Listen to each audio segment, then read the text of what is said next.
A story born 100 years ago of a noble man whose life is worth reliving and looking back to. He's the only president with a national strategy. You'd think that Marcos was the bogeyman, etc. But he was actually a very kind person. The way that the Marcoses promoted the country, promoted the Filipino, is something I think that cannot be equaled in any administration. His story speaks of the great Filipino dream, a father of a nation, in conquest for absolute freedom, true justice, and real democracy for the Filipinos. The great slogan that he followed was, he wanted this nation to be great again. He was the one who was actually seeking for an independent foreign policy out of the ambit, out of the axis of the United States. It was President Marcos who declared for the first time what is now known as the Calayan Group of Islands as subject to the sovereignty of the Philippines. The president also wanted a negotiation with the United States about the termination of parity in 1974. Yung ginawa ni President Park Chung-hee sa may Korea ay yung strategy ni President Marcos na ang pinakamataas na level of development ng Pilipinas over the last 50 years ay inong panahon ni President Marcos, specifically during the earlier years of martial law.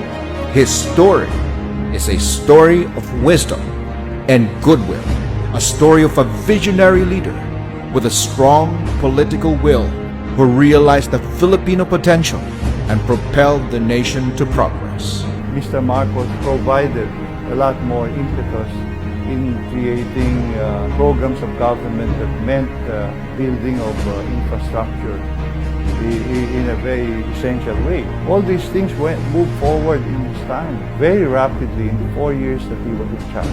Because that's the whole history of the energy policy. And that energy policy is being followed now. Agriculture, you should, look what Manny Piñol is doing. He's following Masagana 99, di ba? Kay Marcos yun eh. His story is a story of character.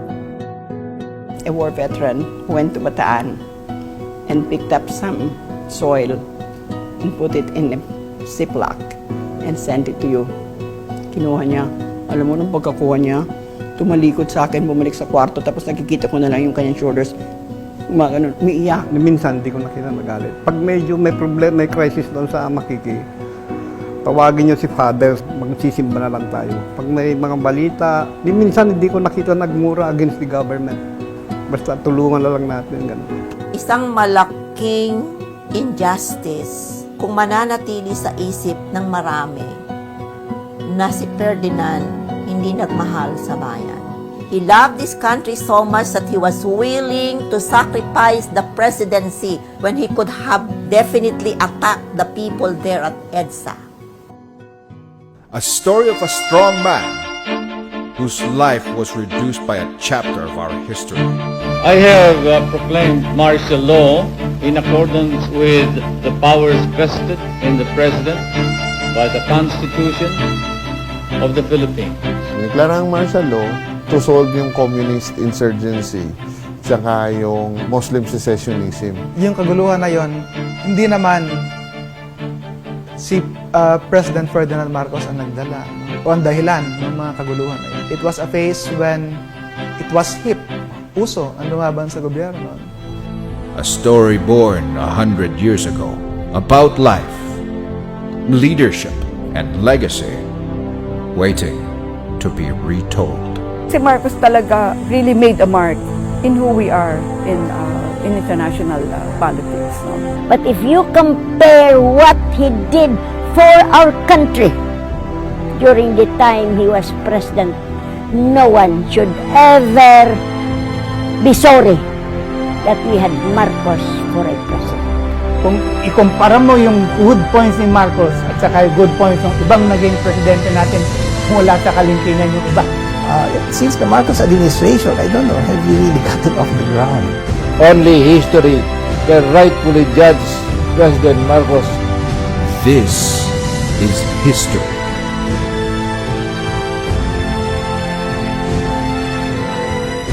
This is the story of Marcos.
Marcos 100.